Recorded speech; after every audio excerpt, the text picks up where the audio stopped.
Notts County Talk, back with a match preview. It's been a while, we haven't done a match preview since last year.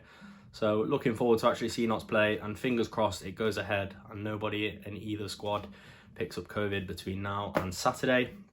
So yeah, on to the game. Stockport, 3 p.m. kickoff. It's an FA Trophy game.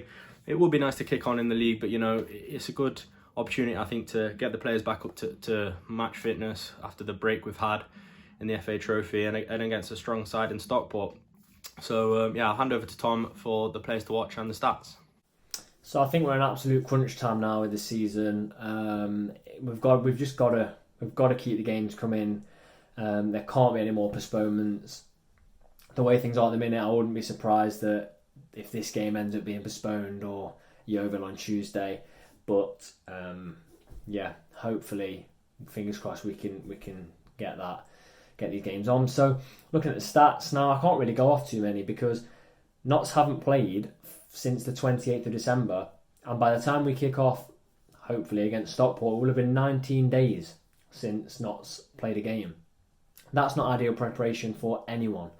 They may have been doing inter-squad friendlies in training, but it's nothing. It's no preparation. It's not match sharpness. It's not the physicality of the league, which is it's a bit concerning because I feel like it's definitely impacted the season, no doubt. Stockport recently had a game in which they were really, really good against West Ham. West Ham getting the 83rd minute goal from Craig Dawson to put them through. Now, Stockport really close to taking West Ham to extra time. It just shows what a good side they are, because West Ham did not have the weakest team out.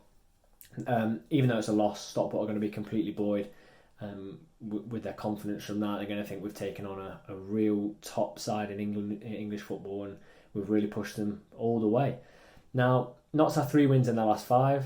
Their last 5 being completely sporadic, gaps here, gaps there. Stockport have 1 win in their last 5. That is all competitions. Obviously, the one against West Ham they weren't expected to win, but even without that, it's still 1 win in their last 4. So if you look at it that way, form seems to be on Notts' side, but we all know with the postponements, really, that is completely null and void. To get to this stage, Notts did beat Morpeth 3-0. If you remember, on the Mudbath, we saw a decent performance in that game from Matty Wolf. It was just a really professional performance. And Stockport's route to this game was a 3-1 win against Guiseley. Routine, got the job done that they needed to, and progressed to the next round. Now, if you want to know how close these sides are, they have both played the same amount of games. We have the same goal difference of +6. However, Stockport have 1 point more. So after all of this has gone on, all of these postponements, 1 game more for Stockport is 1 point more is all it is that separates the two sides. Notts obviously did get a fantastic win against Stockport recently, 1-0 at Meadow Lane. That was just, it seemed like it was going to be the catalyst to spark everything, but it's just fizzled out with the lack of games. Now, players to watch. I've got 3. I've got John Rooney and Alex Reid as a striking pair partnership. We know John Rooney, there's not much I need to say about him. Alex Reid has come and done a job for Stockport, done what he's needed to do. Now, between them, they have 13 goals. Good strike partnership. Can't off the top of my head think what we've got with Wootton. He hasn't really got a solid partner at the minute. It's either up top on his own with players playing off him, or it's Elijah Sam starting. Could we see one of the new lads come in and play up top with him? I think we could. I think some of them are more replacements for Wootton, but we're just desperate for a player to partner in, because a 13-goal strike partnership is something that's going to get you promoted. I mean, they're 13 at the minute, only played 14 games. That could easily progress to a 30-35 goal partnership from just the strikers. And the final player is Ryan Crossdale, formerly at Kidderminster. Went down with fire actually last season. Far too good to be getting relegated. Really good player. Now, he hadn't really had a run, but he started the last 5, including the one against West Ham. So, sometimes Dore goes missing in games, I feel, but it's up to him and Reeves to just stop Crossdale playing in that midfield part of the pitch. Moving on to team news now for Notts. We were obviously teased earlier on in the week saying that we were going to get 3 signings.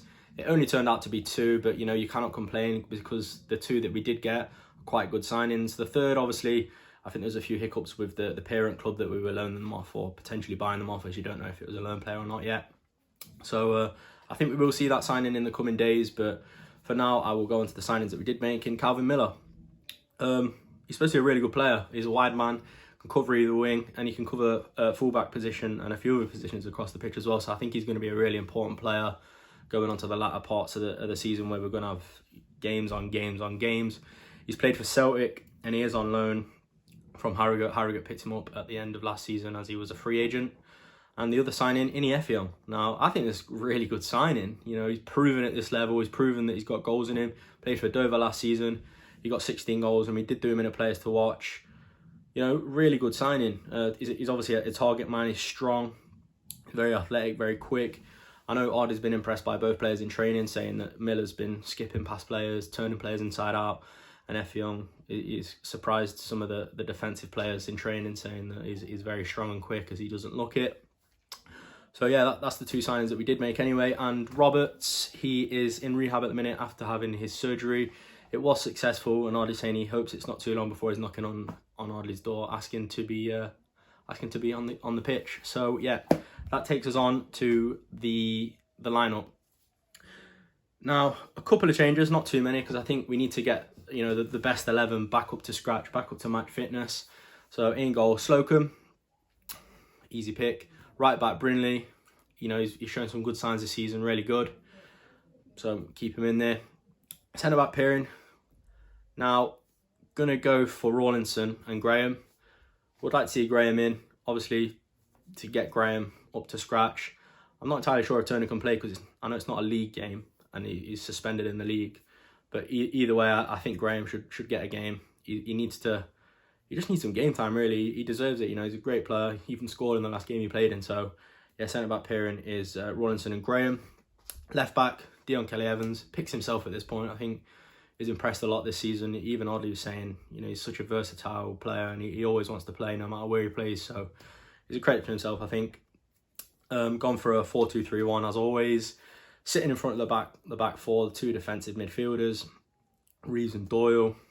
Reeves, what a player. Doyle, the skipper, he plays every game. They both play every game, to be fair to them. So credit to them. And sitting in front of those two, so you're sort of wide men and attacking midfielders, if you will. Gone for Miller on the right. In the middle, Ruben Rodriguez. On the left, Enzio Baldwin. I just think, why not go for it? It's a bit of silverware. I know a lot of people will be saying we need to focus on the league and it's going to be backed up. But you just got to go for it. Losing against Stockport could really take our wheels off. You don't know how it's going to affect the players losing against Stockport or just having that loss. So I think just keep winning and have that winning mentality is very important. But yeah, Enzio, Ruben and Miller, if we can't create enough and score with that sitting behind the striker, I don't know what's going to happen. Up top, I think we go Ini Effiong. Wootton has been fantastic this season. I'm not taking anything away from Wootton because he's been absolutely brilliant. He does more than what's asked of him. He's a real hard worker. But I just feel like in a cup game, you don't want to risk, Wootton getting injured as being your main striker, as I think he will be. So I think Ini Effiong should slot in for this game. Whether he will or not, I'm not entirely sure, but that's what we'd like to see. So yeah, that's our lineup. Score prediction then. I think this game's going to be a little bit more open than the game previously in the season at Meadow Lane against Stockport because of the nature of the game. Obviously, it's a cup game. So I'm going to go for a 2-1 Notts. A few goals. I'm going to get Ini Effiong to get one. And Ruben Rodriguez. I'm going to hand back over to Tom now for his prediction. Prediction for this, it's just so difficult to predict anything at the minute. I've seemed to have got so many wrong this season. I predicted wins against Maidenhead, wins against Dover, didn't predict wins against teams like Stockport. So with the gaps, there's literally nothing really to go off, and I think we're going to see some fringe players used. I think we're going to see Matty Wolf. I think we'll see definitely one of the new lads. I don't know how much we're going to go for this. It's just going to impact the fixture build-up even more. I'd like to know in the comment section, do you think this game is important to you? Do you think Notts should go for it this season or just see how far we can get with the fringe? I think we're going to go Matty Wolf to score. I think when he's not, we saw his quality on the Morpeth pitch. When he's playing against Stockport on obviously, fingers crossed, better pitches after the weather, I think we could probably see the best of him in a game like that. He'll go on that pitch, he'll think to himself that he is the best player on the pitch. He's got a point to prove to our league, point to prove to the fans, so I'm going to go for a cagey 1-0 win to get us through to the next round.